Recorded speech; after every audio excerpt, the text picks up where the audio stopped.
But you also need to understand, beyond the economy, other associated links. I mean, look at the geography of the Northeast. Look at the countries surrounding the Northeast. Ask yourself what has happened in those countries in the last 2-3 decades. Mali, just getting out of crisis. Chad, in and out of crisis. Sudan, you know what's going on.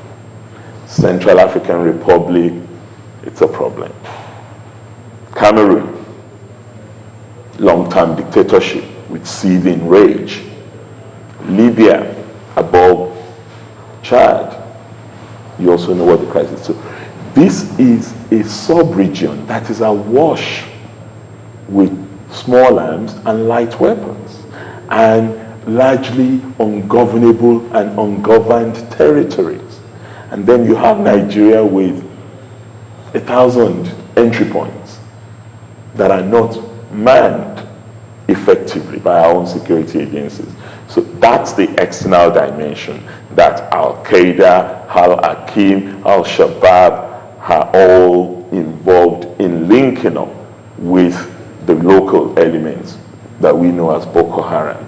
And then you have the Molotov cocktail in our own deepening poverty situation. People who have nothing to lose, people who have no hope for the future. And 3, you have a security and intelligence system that has been less than impressive over the years. And when you put all of this together, you need a security response, you need a judicial response, in which we have failed also. You ask yourself, how many people really have been convicted for terrorist crimes in this region? We haven't been able to because of lack of diligent prosecution. So there is no incentive, there's no deterrent to anyone being involved in terrorist activities. So I do think, on the one hand, we need to do more on the security front, but ultimately we need to do more on the socioeconomic front, because I've always talked about 5 strands of Boko Haram. The religious is there, the ethnic is there, the economic is there, the political is there, and the sheer opportunistic Boko Haram is there. But for me, if you tackle the economic, you're going to ultimately address the other strands of it, because they are all intertwined. A lot of people say that's difficult because, I mean, you know that security and development go hand in hand. Precisely, which is why I talk about the economy. Exactly. I mean, well, security in the sense that there is some amount of security, so people will be willing to invest and people will be encouraged Absolutely. to stay. But when you're talking about a state of insecurity, where people are not sure what even tomorrow holds, it becomes very difficult for even to move in there and say you're doing anything economic in nature. Yes, it does, but then we also have experiences of this. Nigeria is not the first country that has found itself in a situation like this. People have gotten in and out of seemingly hopeless situations. We've had Sierra Leone in this region. We have had Liberia in this region. We have had Rwanda 20 years after. Go to Rwanda and see the progress that has been made.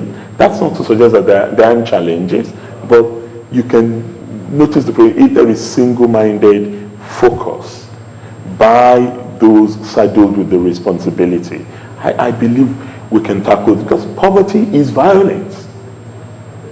Poverty is violence, and there's a direct correlation between poverty and insecurity. Let's link it to your state. So what would you say you've done if you have come to a conclusion that poverty can actually lead to insecurity? Absolutely. So what are you doing in your state? Well, if you link it to my state, you will see that my own socio-democratic agenda is largely focused on protecting the weak and the vulnerable.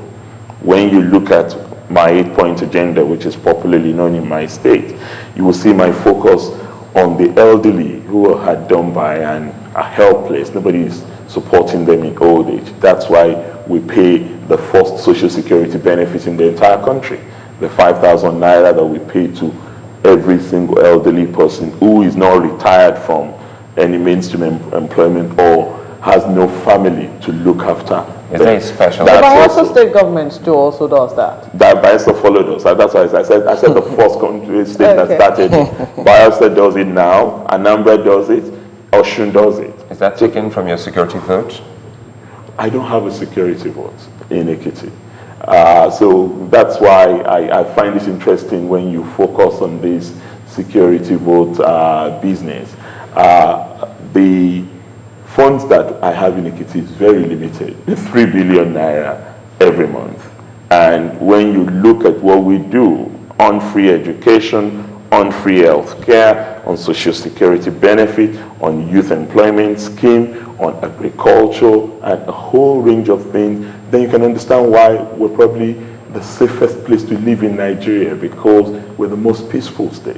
Well, what have you done to ensure that people who, don't mean well in terms of security, because it doesn't have to be from your own citizens or residents in that state, it could be from people who just don't mean well. What have you done to ensure that this element A number of things. One, I work very, very closely with the mainstream security agencies.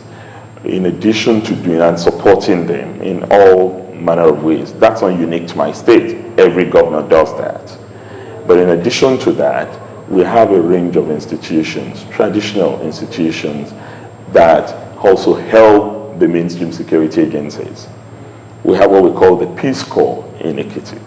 The Peace Corps in Ekiti is our own alternative supportive security system. These are people who have been recruited and paid by government to also undertake security and intelligence activities and complement the activities of the mainstream police, SSS, civil defense, and all of that. And basically, the strength is in intelligence because they know their communities better. The same point that Governor Okrocha just made when he was talking about his community security network.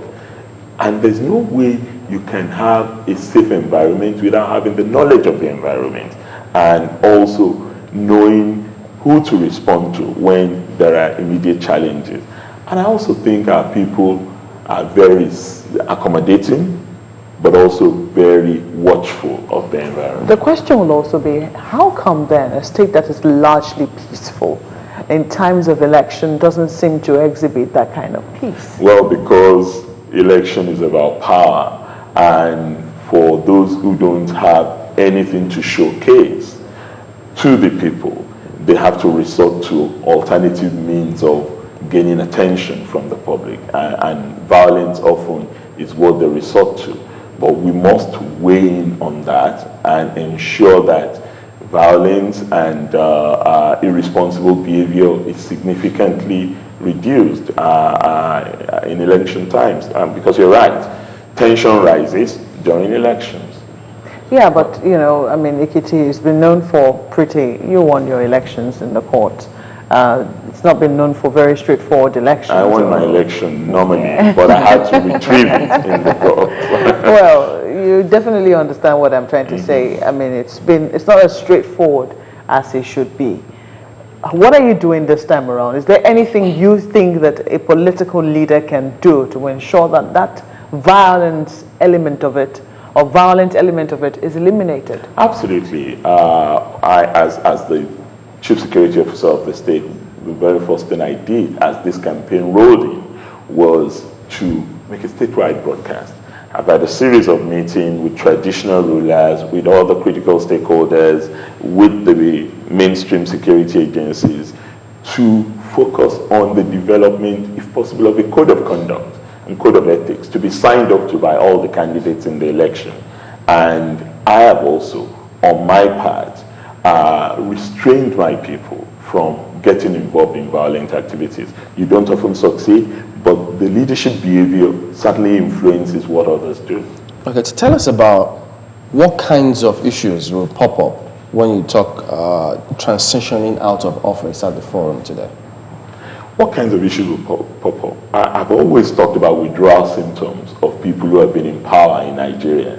If you went into office and you spent your time with all these superficials, your excellency, retinue of convoy and all this stuff, and you do not put yourself in a situation of ensuring that whatever you don't have when you're not in office would not affect you, then you're going to be in trouble when you leave office. So most people go into office and then become totally overtaken by the by the pomp around the office, and that tends to affect them. They don't want to leave the pomp. They don't want to leave the various attractions that are there. So those are the issues that will come up. What do you do when you leave office after 4 or 8 years? How do you manage your affairs? How do you ensure that you're still the human being you are and you're not suffering acute syndrome of withdrawal symptoms out of office? Those are the issues, and I think we have people here who have transitioned out of office, former presidents, former governors, who will share their experiences with us. And I think it's important that Governors Forum is doing this. That means we're thinking of life beyond office. And that's not something that Nigerians are very well known for. We need to do that. We need to begin to also talk about a successor generation. How do we mentor others who may want to be in this sort of job in future? All right, then. We have to thank you for coming on.